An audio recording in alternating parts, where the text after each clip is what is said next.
There are 5 foods that you need to know about to improve your sleep quality. This is one of those videos that you want to save and keep watching over and over just to remind yourself of these key things to help you sleep. I personally had a sleep problem extremely bad for well over a decade, and I wish I would have known what I'm going to tell you right now. The big thing about sleep is to optimize a hormone called melatonin. Melatonin is a hormone that helps you go to sleep and get into some of these deep, restful waves of sleep. More importantly than boosting melatonin, it's important to know how to avoid things that reduce your melatonin. The first thing has to do with your temperature in your room.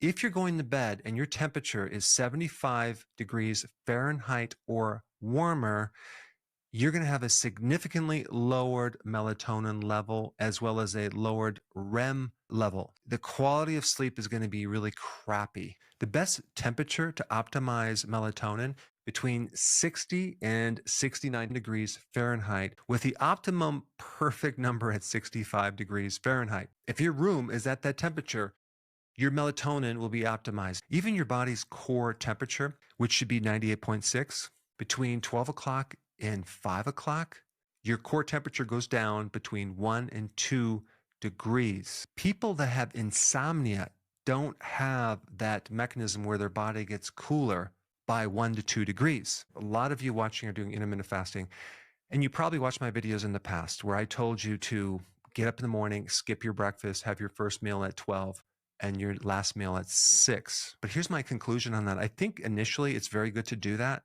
especially if you're trying to lose weight and you're trying to correct insulin resistance, because here you are, you fasted all night, might as well ride the wave, go as long as you can, and then have your first meal. But after you do it for a period of time, let's say you do this for over a year or even 6 months, and you kind of correct this insulin resistance, you may want to experiment to have your first meal in the morning and your second meal at lunch, and maybe not even have a dinner, because one thing that will disrupt your sleep is sleeping on a very large meal. What I've been doing recently, and it seems to work really good, is to have the 2 meals in the first part of the day.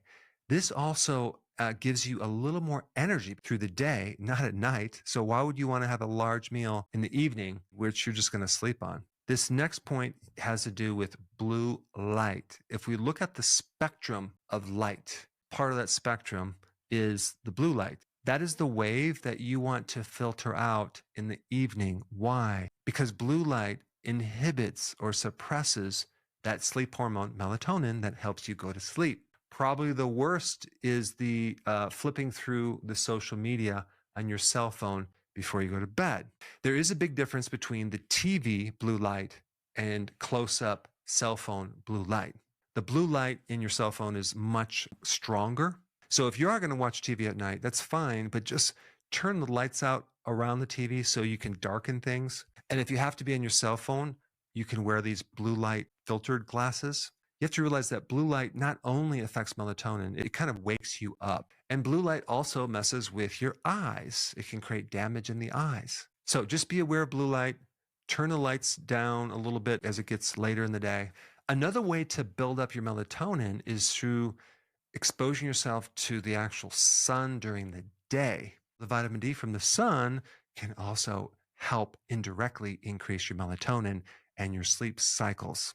But I tell you, if you have sleep apnea or you have jet lag or you're on rotational shifts, you should be consuming vitamin D as well, because vitamin D is really important in kind of reestablishing those circadian waves. Now, there's one more point about cell phones. There's something called EMF, electromagnetic fields, that come off this. It's like invisible radiation. Just as a very side note, I will do a full video on this, but this is the device that I use. It's the Trifield. So you can turn this on and start testing the exposure to various things to see what is giving you all these EMF waves that could greatly inhibit your sleep. I have tested my entire house, right? I go through the computer, I go through the area where I'm sleeping, the walls that are close to my bed, to make sure there was no extra frequencies that were affecting me. And I found several areas that were really messing me up. And one was just in the back wall where my head was on the headboard. The wires were crossed. So I had an electrician come in there and fix that. And that created a huge improvement in my arrhythmias that I had. I started getting palpitations in my heart. And I felt like when I went to sleep, it was like my heart was like working harder. And it was those EMF waves. Amazing.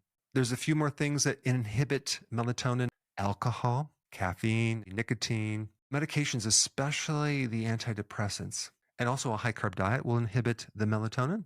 And if you exercise like 3 hours before you go to sleep. All right, now let's get to the 5 foods that can help you increase melatonin. The first food we're going to talk about is tart cherries. Okay, now there's 2 different studies that I looked at. One was tart cherry juice, like 1 ounce before bed, and the other one was just consuming tart cherries twice a day. With tart cherries, there actually is melatonin in there. There's also something called tryptophan. Tryptophan turns into serotonin, which then turns into melatonin, apparently giving some people 84 more minutes of sleep in a study that was done with people over age 50. Number 2 is kiwis. Consuming 2 kiwis a day actually increase serotonin. That's that precursor to melatonin. After 4 weeks of consuming kiwis, there was a significant improvement in quality of sleep, length of sleep, waking up feeling refreshed, and speed of going to sleep. Number 3, fatty fish like salmon, tuna, and trout. All 3 of these can help increase melatonin. Number 4, kefir. Kefir is like yogurt, but it has even more microbes. It survives the stomach acids much better. And don't get the flavored one. Get the unflavored whole milk, grass-fed, whether you do, from goat's milk, sheep milk. So you want to get the kefir, and you can blend that with things rich in polyphenols like berries. I like the blueberry. Sometimes I'll do raspberry or blackberry. And when you drink it, you're feeding your microbiome polyphenols, which they're going to thank you for by helping you sleep. The last food that I'm going to recommend is sauerkraut. Now, the microbes in raw sauerkraut can help you sleep greatly. The cabbage also has tryptophan. It has things to help your gut. It also increases something called GABA. GABA is a kind of a neurotransmitter that calms you down. It's going to help you sleep. And as we age, our GABA goes down. Sauerkraut has certain properties that help you reduce stress and cortisol. Sauerkraut also has vitamin C that's been associated with better sleep. And lastly, don't forget about your breathing while you're sleeping. Breathe in slowly and breathe out slowly through your nose. So just by focusing on the breathing can kind of pull you out of this sympathetic stress state. So I have videos on that as well. In fact, that might be a really good one to watch right now. I'll put it up right here. Check it out.